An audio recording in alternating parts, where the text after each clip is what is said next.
Shaman is about to get some crazy new cards in Hearthstone's next expansion across the Timeways. In this video, I'll be covering every new card, from a legendary that can chain infinite spells to the Fabled card, which might just include the best weapon ever. Now, let's not waste any time and jump right in with the first card for Shaman, which is Static Shock, a 0 mana nature spell, deal 1 damage to a minion. Give your hero +1 attack this turn. So, first of all, this is a 0 mana card, and 0 mana cards are always incredibly powerful. And no doubt this is going to be any different, because this looks really good, right?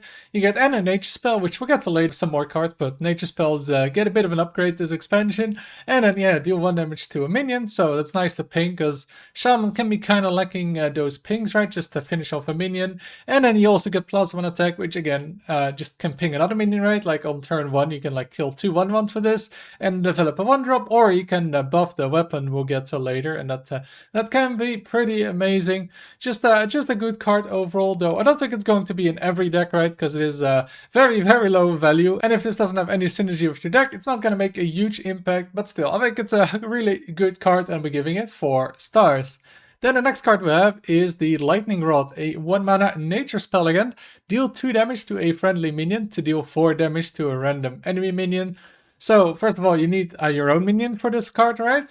And then you need your opponent to have a minion that you want to hit. And all you do is the 4 damage, right? And 4 damage to a random enemy minion isn't that amazing. Like maybe in 2014 with a Flame Cannon and it was 2 mana and that was good. But this also, you need to deal 2 damage to your own minion. Like I said with the previous card, though, there will be some cards that benefit from this, but I don't think this is going to be worth playing in your deck, right? Just the requirement of dealing 2 damage to a friendly minion means you can't just play it early, because you probably don't have a minion on board yet. And if you do, you might just kill off the minion, because early minions don't have a lot of health, right? Or you have to totem and then play this, and then it's a 3 mana Flame Cannon. And it's also not like dealing 4 damage is that amazing, right, to a random minion. Like there's going to be a lot of tokens often on the board, right? So you might just hit a 1/1. Or, yeah, best case, right, you hit like a 4/4, but how often is that going to happen that you have exactly hit a 4/4 and then benefit maybe from dealing damage to your own minion? I just don't see how you want to be playing this card even with the cards that we have coming up, so I'll be giving this 1 star. Then we have the Thunderquake, a 2 mana nature spell. Deal 1 damage to all minions, get a Static Shock. So Static Shock is the card we saw earlier, and this gets you another one, and then also has a Whirlwind on top of it, and it's a nature spell. But yeah, Whirlwind, not the strongest card, right? Nobody is playing Whirlwind in Warrior, it's not even close to being played, and that costs only 1 mana. Well, yeah, this one does get you the Static Shock, though, which might just make it playable, and it, of course, it scales really well with spell damage, which is maybe a little bit easier to do in Shaman, because it's not really something you want to be playing in Warrior. The issue is, though, there's not a lot of spell damage or cards that you want to be using with the spell damage, like that Static Shock, yeah, but do you really want to play spell damage just to make the 1 damage of that deal 2? So this card does get you that Static Shock, which might make this card just playable. Like, yeah, maybe Shaman doesn't need AoE. There's already Lightning Storm if you want to play it, and it often doesn't see play. But just maybe getting the Static Shock, plus like the additional upsides this card provides with the nature spell tag, and just just having the AoE, which might be useful in some metas. I don't want to completely write this off, so I'll be giving this card 2 stars. We're going to the next card, which is the Primordial Overseer, a 2 mana 2/3 Battlecry. If you cast a nature spell while holding this, gain +1/+1 and draw a card. So it's a 2 mana 3/4 that draws a card if you've cast a spell holding this. So that seems like a really good card, right? The only thing is then, of course, that you do need to have that nature spell cast while holding this. So often you might not be able to play this on turn 2, right, when it's the strongest. In late game, 2 mana 3/4 that draws a card. Yeah, it's solid, but yeah, not earth-shattering or anything. And also depends how many nature spells you want to be playing, right? You might not be playing too many nature spells. And then this gets a lot worse, because you really need to have that nature spell for this, though. Yeah, there's that Static Shock, though, that looks really good. And then you can easily play that with this card, right? On turn 2, you play Static Shock plus this, and you got a pretty good early game. So I think overall, pretty good card. Though, yeah, that requirement, it doesn't make it amazing, so I'll be giving it 3 stars. And we have the Flux Revenant, a 2 mana 1/4 elemental with Taunt. Whenever you would damage this with a nature spell, it gains +2/+1 instead. So with this card, right, there's like the Static Shock, and we'll get to another card, and that AoE we had earlier, that can damage this one, and then, yeah, it grows instead of taking damage. So it can be nice, but is this worth playing? Probably not. You don't really have enough spells that damage this, right?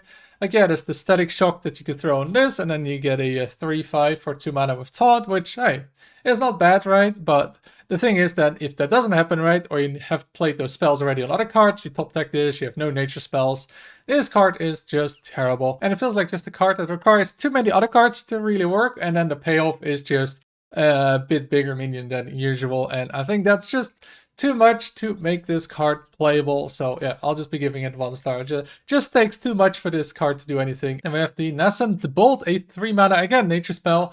Deal 5 damage to a minion. If it survives, draw 2 cards.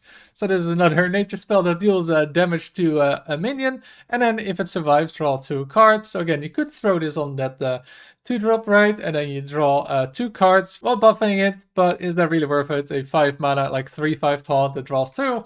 No, not really. You can throw this on like a giant from the opponent and draw 2 cards for 3 mana. And then maybe finish it off with like, let's say a lightning bolt, right?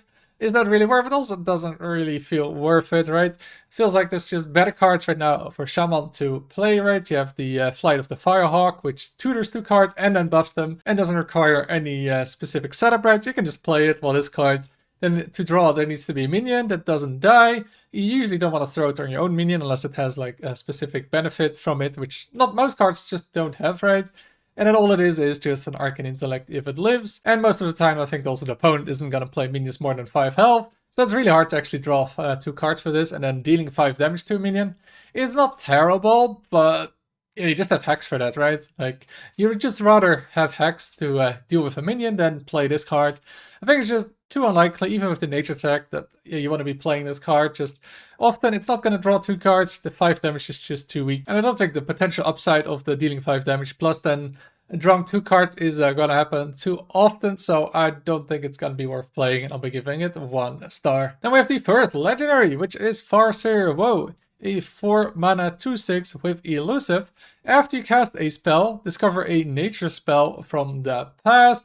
So this card is really annoying to kill, right? 6 health and elusive on turn 4. That is really a pain to deal with. And then with cards like a Static Shock, it's really easy to rack up a few spells from the past, a few nature spells, and then those can gain more spells, right? Like they can maybe clear the board.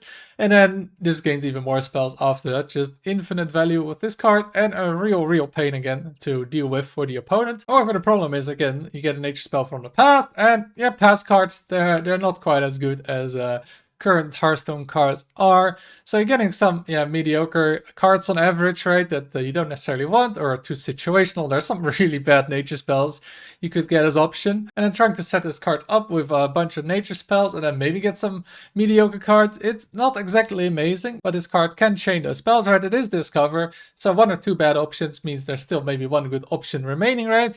And then that can get more spells, and this can sometimes maybe win the game by itself, though unlikely. But sometimes it can, and I think that card is going to be worth playing, just for the fact that your opponent has to remove it, as it has 6 health, and it can get a bunch of value, and just a must-kill target. And I think that just makes it a good card, so I'll be giving it 3 stars. Then we are getting to the final card with some nature synergy. It's the Stormrook, a 5 mana 5/5 elemental beast. Whenever you would damage this with a nature spell, summon a random 5 cost instead. So another card that synergizes with the nature spells that you can hit your own minions with. So obviously this is really good with the Static Shock, where you can just hit this, and then you get a 5/5 plus another 5 cost. And that might remind you a bit of the previous card, the Razzle Dazzler, that did eventually get nerfed from 6 to 7 mana, right? A card that just got a bunch of 5-drops on the board for playing cards earlier, and that was insanely strong. However, this one, it requires you to set up a bunch of spells to go with it, and I think that's the real issue here. Like, it's great if you get the Static Shocks with this, right? You get a 5/5, 2 5-drops, and then you have 2 damage as well that you can go phase or kill a minion with. That's great if you have it on curve, but how often is that gonna happen, right? I think it's not gonna happen too often. Like Razzle Dazzler, you could just play the spells right, do something good for those spells, and then bam, you have the Razzle Dazzler on turn 6, and then you gain a bunch of stats. And I think this card just has the same problem as the other cards that you want to deal damage to your own minion with, is that you have to save up so many cards, And then maybe one card you have the benefit of getting those self-damage cards with, right? You just don't have that many, right? I'm kind of doubting between 1 and 2 stars, but I think I'll go with 1 star. I think it just requires way too much setup, and then you get a bit of a board, but if that's the only board you're going to be making, it's not really going to win games nowadays. So yeah, I just don't think it's worth playing this card. And then we are getting to the big card for Shaman, which is the Fabled card, and it is Muradin, High King. A 5 mana 3/2 with Rush and Battlecry. Bring the High King's Hammer to me. Death Rattle added to your hand. So what that means is you get the High King's Hammer, which is a 6 mana 3/4 with Wind Fury. Death Rattle, shuffle this into your deck with +2 attack permanently. And then also, of course, it's Fabled, so there's a third card you get when putting this in your deck, which is Avatar Form, a 3 mana spell. Give a friendly character +2 attack, and after this attacks, deal 2 damage to all enemies this turn. So what it means with Muradin, when it says bring the High King's Hammer to me, means that if you play it, then I think it gains the stats of the weapon. So usually that's going to be 3/4, but maybe 5/4 if you already used it once.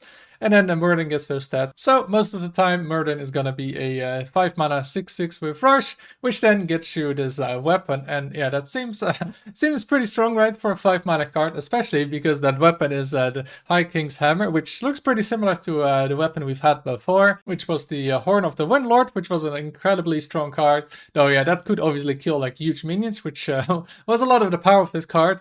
But the High King's Hammer, yeah, this is a lot of damage, right? Just 12 damage by itself for 6 mana, and then +2 attack after that. So that's another 8 damage each time you shuffle it, basically, right? So the second time you get this weapon, it's 5 damage with Wind Fury. I mean, that's already a Pyroblast, and then more and more, and just, yeah, that's an incredible amount of damage. And it's gonna really just be a win con by itself. Because with Shaman now, right, the slower Shaman decks, they kind of lack a great win con, just win the game, right? There's a lot of stats you can be putting on the board, but that doesn't necessarily always win, right? But this one, yeah, it just kills the opponent. It can just win the game. And we also have the Avatar form to go with it. So yeah, if you buff the weapon with it, and those two cards combined without having it shuffled, it's a 5/4 as well, right? So that's 10 damage with Avatar form that can go face.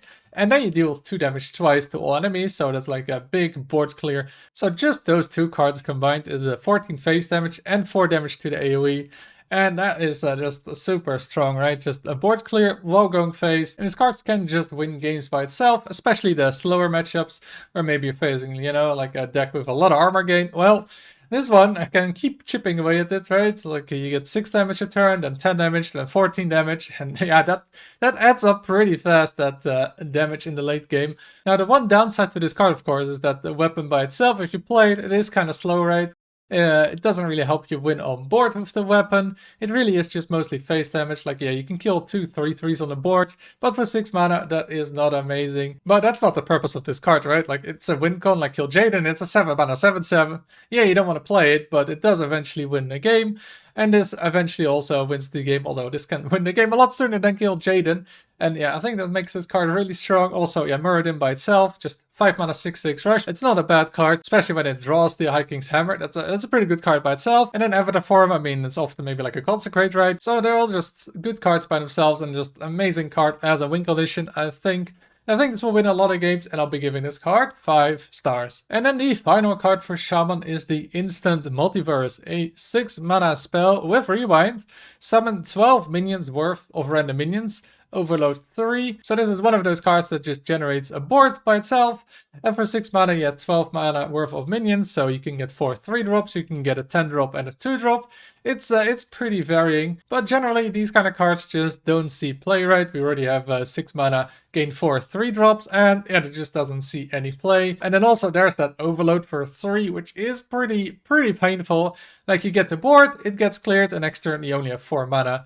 And yeah, I don't think that's really winning games. Yeah, there's the rewind, but still, like, getting probably bad stuff into probably bad stuff it's not gonna make this card much better. And yeah, these cards, they're not really worth playing, and I don't think this is gonna be any different, especially with that overload on it. That is really punishing. So I'll be giving this card 1 star. And those are all the Shaman cards for the next expansion. What do you think? Is Shaman getting pushed to the top with Moradin, the new Fabled Legendary? Or do you think the nature spells and minion package is gonna be viable? Let me know down in the comments below. I got a lot more reviews coming this week, so if you want to check them out, make sure to subscribe. I also have a playlist in the description to see all of the reviews I've already had.